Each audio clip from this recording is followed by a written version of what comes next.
नमस्कार, मी बोलते नंदिनी अंकोलेकर। मी आज तुम्हाला दाखवणार आहे गोड शंकरपाळी। चला तर बघूया आपण त्याच्यासाठी काय काय साहित्य लागतं ते।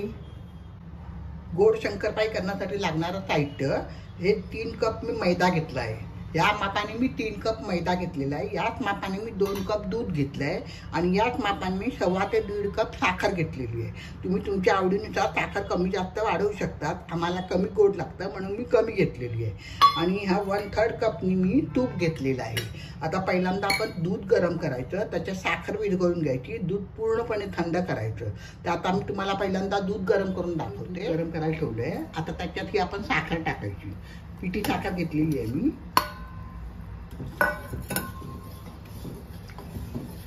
साखर विरघळेपर्यंत दूध गरम करायचं, उकळी वगैरे आणायची काही गरज नाहीये। आणि हे पूर्णपणे दूध थंड करायचं।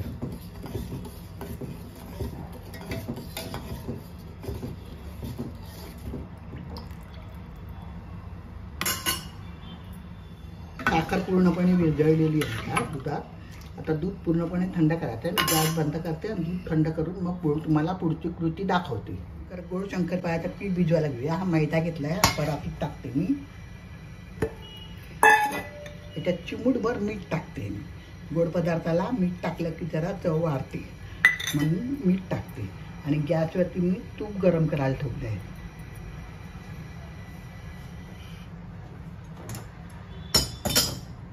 हे बघा, तूप गरम करायला ठेवलेलं ते आता मी ओतते याच्यावरती।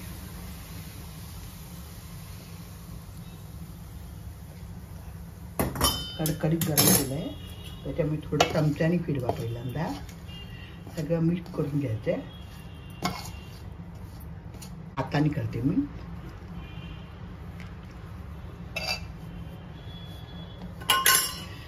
सगळ्या मैद्याला आपण पीठ लावून घेऊया, नीट तूप लावून घेऊया।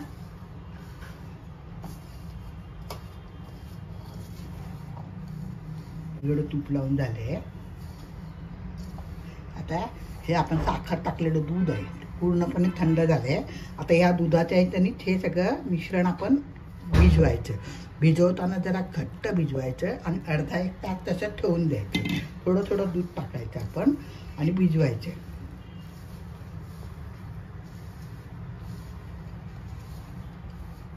झालंय बघा, जास्त घट्ट नाही जास्त मऊ नाही। आता हे पीठ आपण ओला नॅपकिननी झाकून ठेवायचं अर्धा तासानंतर मग आपण शंकरपाळी करायला घ्यायची। आता हे राहिलेलं दूध आहे ते आपण जेव्हा आपण पीठ थोडं थोडं घेऊन मळूया त्यावेळेला त्याचा उपयोग होणार आहे। ते पण मी तुम्हाला पुढे दाखवतो। पीठ भिजवून आता जवळजवळ अर्धा तास झाला आहे बघा। भांड्यात मी काढून घेतलं परातीतलं आणि आता याचे छोटे मीडियम साईजचे म्हणजे एवढे मोठे गोळे करायचे आणि ते मळायचे। पण मी फूड प्रोसिजरमध्ये काढते।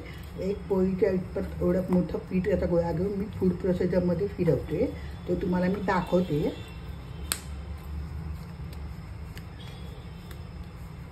एवढा मोठा गोळा घेतला मी। आता तो फूड प्रोसिजरमध्ये टाकणार आणि पीठ मळतो आपण तसं मळायचं, तुम्हाला मी दाखवते। जर वाटलं तर थोडंसं आपण राहिलेलं आपलं हे दूध आहे मिश्रण, दूध आणि साखरेचं ते टाकायचं। फूड प्रोसिजरमध्ये पिठाचा गोळा टाकलाय आता।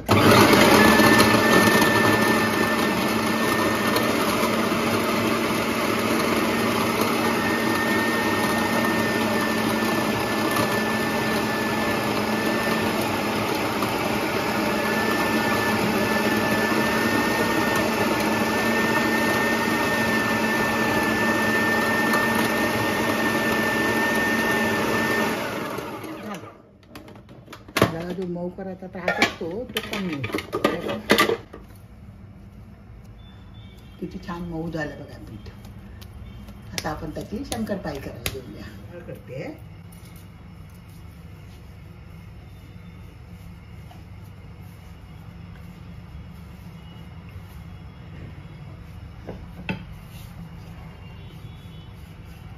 जास्त जाड नाही जास्त पातळ नाही, इतपत आपण पोळी लाटायची याची। पहिले साईडच्या सगळ्या कडा काढून घेते मी।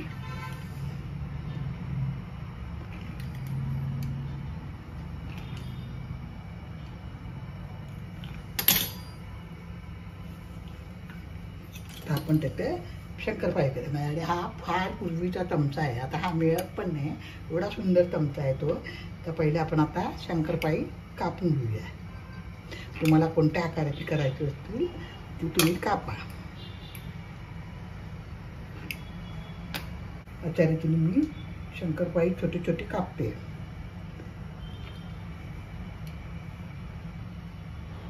चपटा चमचा घ्यायचा आणि याने अशी मोकळी करायची.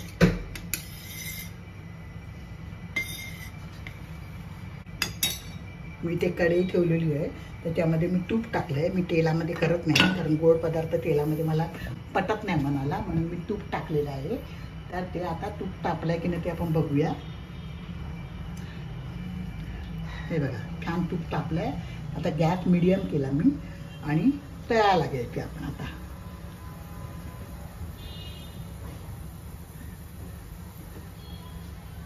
या चमच्याने तशी घेऊन सोडायची आतमध्ये. एका वेळेला एका पोळीचे जातात. मोठी कढई घेतली असेल तर एका वेळेला एका पोळीचे जातात.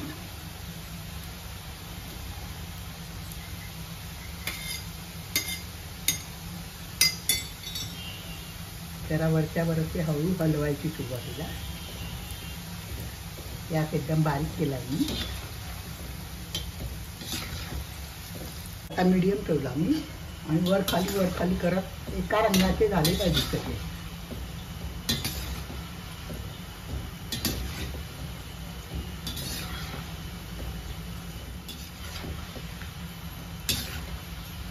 झाल्यात आपली आता शंकरपाळी. आता मी तो लॉट काढते आणि दुसरा लॉट काढते.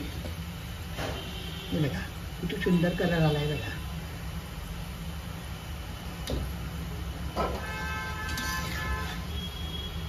तीन वाट्यांमध्ये एवढी शंकरपाळी झाली आहे. हे बघा केवढे कुचकुचीत झाले आहे बघा.